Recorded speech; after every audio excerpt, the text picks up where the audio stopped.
Praise the Lord. കർത്താവിന്റെ ധന്യ തിരുനാമം വാഴ്ത്തപ്പെടുമാറാകട്ടെ. ഞാൻ ക്രിസ്തുവിൽ സ്നേഹിക്കുന്ന എല്ലാ ദൈവമക്കൾക്കും 4-ാം മാസത്തിന്റെ 29ാമത്തെ പ്രഭാത വന്ദനം കൂടെ അറിയിക്കുന്നു.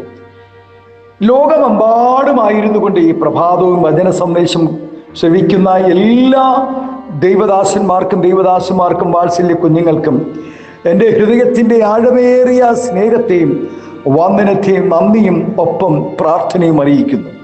പ്രാർത്ഥനയോടുകൂടെ ഈ പ്രഭാതവും വചന സന്ദേശത്തിലേക്ക് നമുക്ക് പ്രവേശിക്കാം. വചനം ഇപ്രകാരം പറയുന്നു: ഹൃദയത്തിൽ വിശ്വാസത്യാഗമുള്ളവന് തൻ്റെ നടപ്പിൽ മടുപ്പ് വരും, നല്ല മനുഷ്യനോ തൻ്റെ പ്രവൃത്തിയാൽ തന്നെ തൃപ്തി വരും.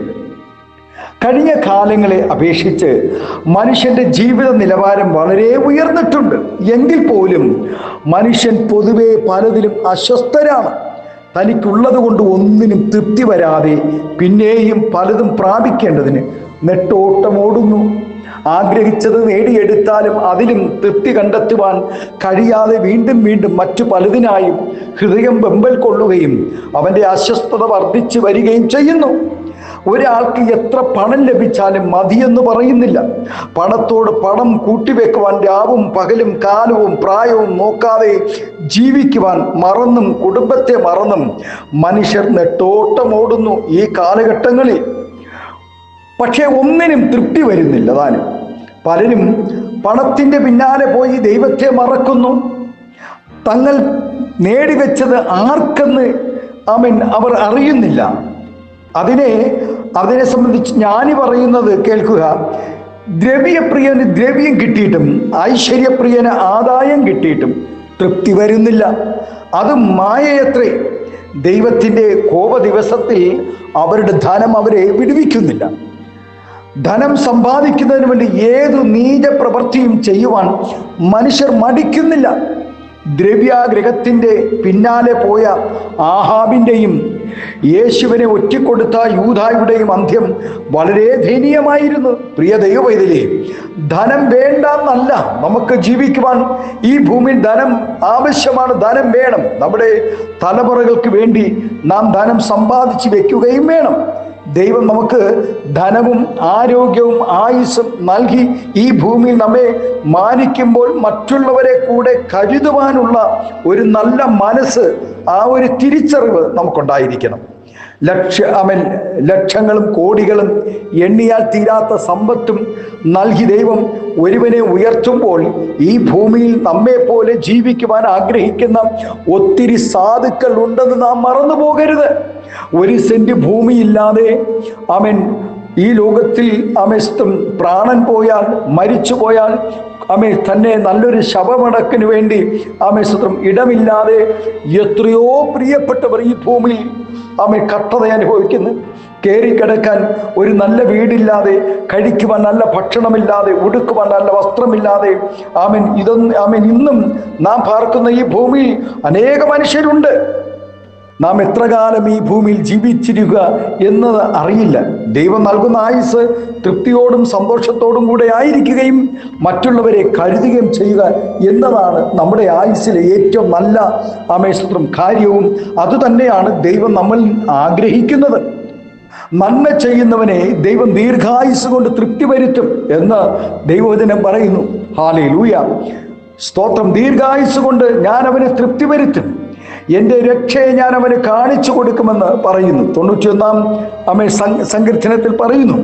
ശാപത്തിൻ്റെയോ പ്രാക്കിൻ്റെയോ പരാതിയുടെ വാക്കുകളല്ല, പകരം സന്തോഷത്തിൻ്റെയും അനുഗ്രഹത്തിൻ്റെയും നന്ദിയുടെ വാക്കുകൾ പറയത്തക്ക നിലയിൽ വായ്ക്ക് നന്മ കൊണ്ട് ദൈവം തൃപ്തി വരുത്തുകയും ചെയ്യുന്നു എന്നും വചനം പറയുന്നു. നമ്മുടെ യൗവനം കഴുകനെ പോലെ പുതുകി വരത്തക്ക വിധത്തിലുള്ള തൃപ്തിയും നമ്മുടെ ദൈവം നമുക്ക് നൽകുമെന്ന് വചനം ഉറപ്പ് പറയുന്നു. ആകയാൽ എളിയവനെ ആദരിക്കുന്നവൻ ഭാഗ്യവാൻ. ദരിദ്രനെ നമ്മേക്കാൾ ദരിദ്രരായ, കഷ്ടതയിൽ അനുഭവിക്കുന്ന, കടഭാരങ്ങളിൽ ആയിരിക്കുന്ന, ഭവനമില്ലാതെ, വാടക കൊടുക്കുവാൻ നിവർത്തിയില്ലാതെ, വാഹനങ്ങളുടെ ഫിനാൻസുകൾ അടയ്ക്കുവാൻ കഴിയാതെ വണ്ണം ഭാരപ്പെടുന്ന അനേക പ്രിയപ്പെട്ടവരുണ്ട്. അർഹിക്കാത്തതുമായ സ്തോത്രമല്ലേലിയ നാം ആഗ്രഹിക്കാത്തതും അർഹിക്കാത്തതുമായ അനവധി നന്മകൾ തന്ന ദൈവം നമ്മെ അനുഗ്രഹിക്കുമ്പോൾ പ്രിയ ദൈവവേദിലെ ദൈവത്തെ വെല്ലുവിളിക്കരുത്. ഒരു കാലത്ത് നിരാശയിലും കട്ടതയിലും കഴിഞ്ഞവർ, അല്ലെങ്കിൽ അവരുടെ മാതാപിതാക്കൾ ദൈവസന്നിധിയിൽ കരഞ്ഞതിൻ്റെ ഫലമായി ദൈവം അവരെ ഉയർച്ചയിലേക്ക് കൊണ്ടുവന്നു. എന്നാൽ ഇന്ന് അനവധി ഭൗതിക നന്മകളാൽ അവർ തൃപ്തരായി ഇരിക്കുമ്പോൾ അവരുടെ പല പ്രവൃത്തികളും ഇടപാടുകളും ദൈവത്തെ വെല്ലുവിളിക്കുന്നതിനും ചോദ്യം ചെയ്യുന്നതിനുമായ നിലയിൽ അധംപതിച്ചിരിക്കുന്നു എന്ന് ദുഃഖത്തോടെ പറയേണ്ടതായി വരുന്നു.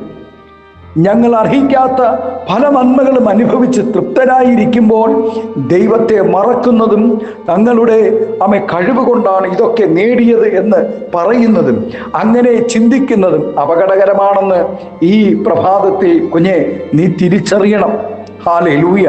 ഇതെൻ്റെ കഴിവ് കൊണ്ടാണ്, ഞാൻ അധ്വാനിച്ചിട്ടാണ്, എൻ്റെ ബുദ്ധി കൊണ്ടാണ് ഞാൻ രാപ്പകൽ സ്ത്രം ഈ ഭൂമിയിൽ രാത്രിയും പകലും ഓടി അധ്വാനിച്ച് നേടിയതാണ് എന്നൊക്കെ വമ്പ് പറയാതെ നമുക്ക് പ്രാപ്തി തന്ന ദൈവത്തിൻ്റെ സന്നിധി ഹല്ലേലൂയ സ്തോത്രം നാം ഒരിക്കലും നിഗളിച്ചു പോകരുത്. തൃപ്തി പ്രാപിക്കുമ്പോൾ നമ്മുടെ ഹൃദയം നിഗളിക്കരുത്. എല്ലാ നന്മകളും തന്ന് നമ്മെ ദൈവം സ്തോത്രം അനുഗ്രഹിക്കുമ്പോൾ നാം നിഗളിച്ചു പോകരുത്. സാധ്യതകൾ നിഗളിക്കാൻ വളരെ സാധ്യതകളുമുണ്ട്. ദൂതനെ ഭൂതമാക്കിയത് എന്തുകൊണ്ടാണ്? ചക്രവർത്തിയെ കാളയെപ്പോലെ പുല്ലുതീറ്റിച്ചത് നാം മറന്നു പോകരുത്. ഇതെല്ലാം നിഗളമാണ്. നാം സകല നന്മകളും അനുഭവിച്ച് തൃപ്തരായിരിക്കുമ്പോൾ നമ്മുടെ ഹൃദയം നിഗളിക്കാതെ ദൈവത്തെ സ്തുതിച്ച് നന്ദി പറയണം. അധികം നന്മ പ്രാപിച്ചവർ അധികം ദൈവത്തിന് നന്ദിയുള്ളവരായി തീരണം.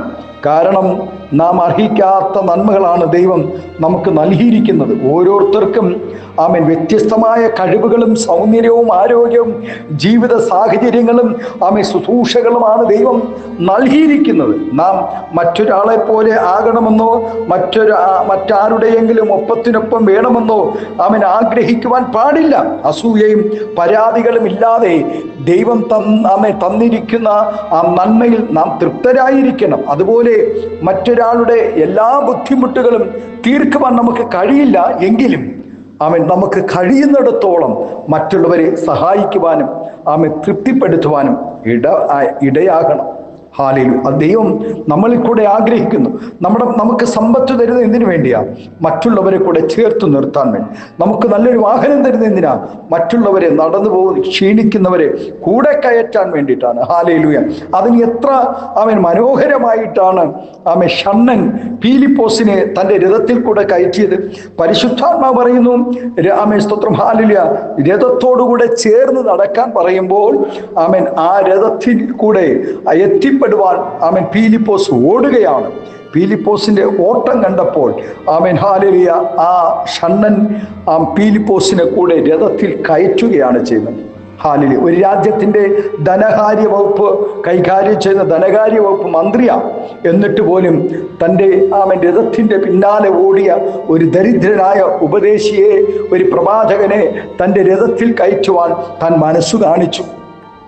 ഈ കാലഘട്ടങ്ങളിൽ വാഹനങ്ങളിൽ കയറ്റിയാൽ അതൊരു വലിയ കുറവായി കാണുന്നവരുണ്ട്. മനുഷ്യനെ ആകർഷിക്കുന്നതും കൊതിപ്പിക്കുന്നതുമായ പല കാര്യങ്ങളും ഈ ലോകത്തിലുണ്ട് കേട്ടോ. എങ്കിലും അത് പ്രാപിച്ചവരും അനുഭവിച്ചവരുമായവർക്ക് അതൊരു യാതൊരു തൃപ്തിയും ഇന്നുവരെയും ഉണ്ടായിട്ടില്ല എന്ന് നാം തിരിച്ചറിഞ്ഞുകൊണ്ട് ആത്മീയ വിഷയങ്ങളിൽ ഉത്സാഹിക്കാം. അതിനായി ദൈവം എല്ലാവരെയും ഈ പ്രഭാതം സഹായിക്കട്ടെ, അനുഗ്രഹിക്കട്ടെ. നമുക്ക് ദൈവസനയിൽ സ്തോത്രം ഹല്ലേലൂയ ഒരിക്കൽ കൂടെ സ്തോത്രം പറയുവാനിടയാണ്. ഹൃദയത്തിൽ വിശ്വാസത്യാഗമുള്ളവന് തൻ്റെ നടപ്പിൽ മടുപ്പ് വരും. നല്ല മനുഷ്യനോ തൻ്റെ പ്രവൃത്തിയാൽ തന്നെ തൃപ്തി വരും. നമ്മുടെ പ്രവൃത്തിയിൽ ദൈവം തൃപ്തിപ്പെടണം, നാം തൃപ്തരായിരിക്കണം. ആകയാൽ ഇന്ന് പ്രഭാതം നമ്മുടെ ജീവിതത്തിൽ നമുക്ക് ദൈവം തന്ന നന്മയിൽ തൃപ്തരാണോ? ആരോഗ്യത്തിൽ തൃപ്തരാണോ? സമ്പത്തിൽ തൃപ്തരാണോ? നാം പാർക്കുന്ന ഭവനത്തിൽ തൃപ്തരാണോ? സഞ്ചരിക്കുന്ന വാഹനങ്ങൾ തൃപ്തരാണോ എന്ന് നാം ഇന്ന് പ്രഭാതത്തിൽ ഒന്ന് തിരിഞ്ഞു നോക്കി ഹല്ലേലൂയ, സ്തോത്രം. ദൈവം തന്ന നന്മകൾക്കെല്ലാം നന്ദി പറഞ്ഞുകൊണ്ട് നാവിത് പോരാ, നാളിത് പോരാ, ആയുസ്സത് പോരാ എന്ന് പറഞ്ഞ് ദൈവത്തെ മഹത്വപ്പെടുത്താമോ? ഈ പ്രഭാതം കണ്ണുകളെ അടയ്ക്കാം, പ്രാർത്ഥിക്കാം.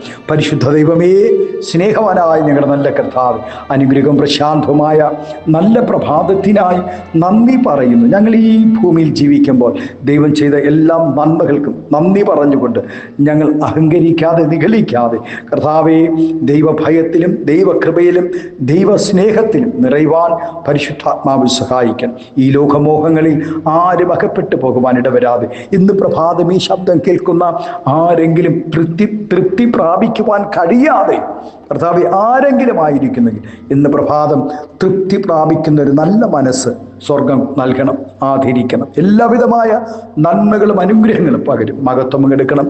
യേശുവിൻ്റെ നാമത്തിൽ കൃപയോടെ പ്രാർത്ഥന കേൾക്കണമേ സ്വർഗീയ നല്ല പിതാവേ. ആമേൻ, ആമേൻ, ആമേൻ. Thank you. God bless you. ദൈവം എല്ലാവരെയും ഈ പ്രഭാതം ധാരാളമായി അനുഗ്രഹിക്കട്ടെ. Thank U.